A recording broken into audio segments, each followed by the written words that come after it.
describe summer, it's definitely this. So, for the pasta salad lovers, or if you're looking for a marinade, I've got something coming up next for you. Very easy to make is this sun-dried tomato vinaigrette. Lots of great flavors, and you can use this for so many things. So for the recipe, head on over to kcknh.com, find me on Facebook, Instagram, and YouTube, and be sure to like, subscribe, and share. So a vinaigrette is all about ratios, but you can always tweak those ratios to your own liking. Everything else going in is going to make this more beautiful. So you can actually make this on the fly. You really don't even need a recipe for this, but this is a good guideline to play with. So if you are fortunate enough, they got those awesome countertop high-powered blenders. You know what? Between $20 and $50, they got some really decent models out there. Highly recommend investing in one of these, especially where you're just doing a dressing or a fast sauce. These are really useful, guys, especially if you don't want to drag out the big honkin' huge mixer. I know I don't. That sucker is going to be used for other things. So this just makes it more convenient when you're doing a sauce, a vinaigrette, a dressing, whatever you're doing that's on a smaller scale. So we're putting all of our ingredients into this cup that eventually we're going to blitz the hell out of. We're putting in a balancing act of acids, sweets, savories, salts, and it's really important that the fresher the ingredients, the better for you. You can always tweak the ratios. I put in a standard approach on this. You can certainly tweak it to your own liking. That's the beauty of being able to cook freely without a recipe. Trust your palate. This is actually a great way to train your palate as well. Now, if you're looking for a vegan option, just eliminate the use of the honey. You can use an organic cane sugar. There's plenty on the market that are vegan friendly.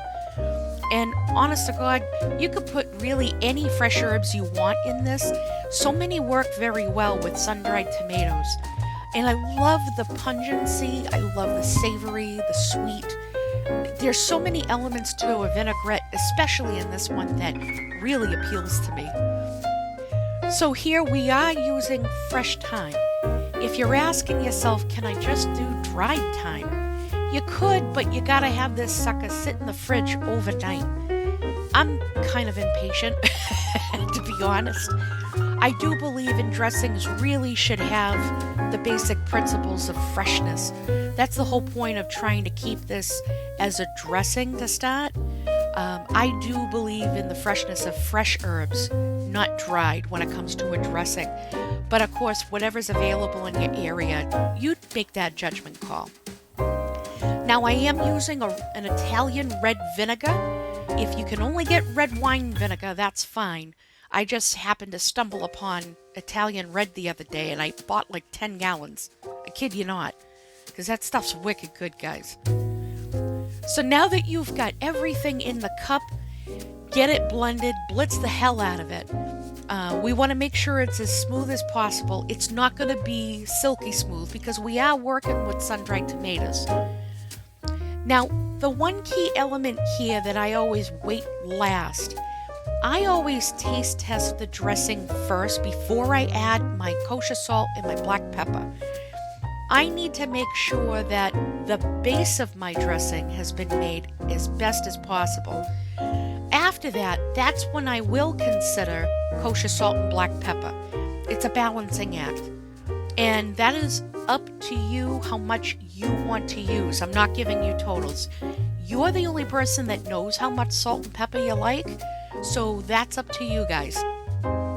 I'm simply just putting some out in my hand and putting it in at this point. When it's all said and done, this recipe should give you approximately 16 ounces of homemade vinaigrette.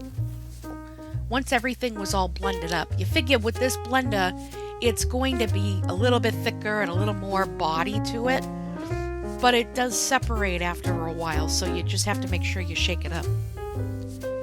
So of course, taste test, always taste test. We've already hit the salt and pepper in this, so I'm going ahead taking a taste of this to make sure I've got it exactly where I want it. And I do like the look of this dressing here because it coats. It doesn't dissolve. It sits on this pasta salad beautifully. I'm always one for drizzling a vinaigrette directly onto the salad because I don't want it mushy. This is perfect, guys. So if you're looking for other options, please consider this recipe.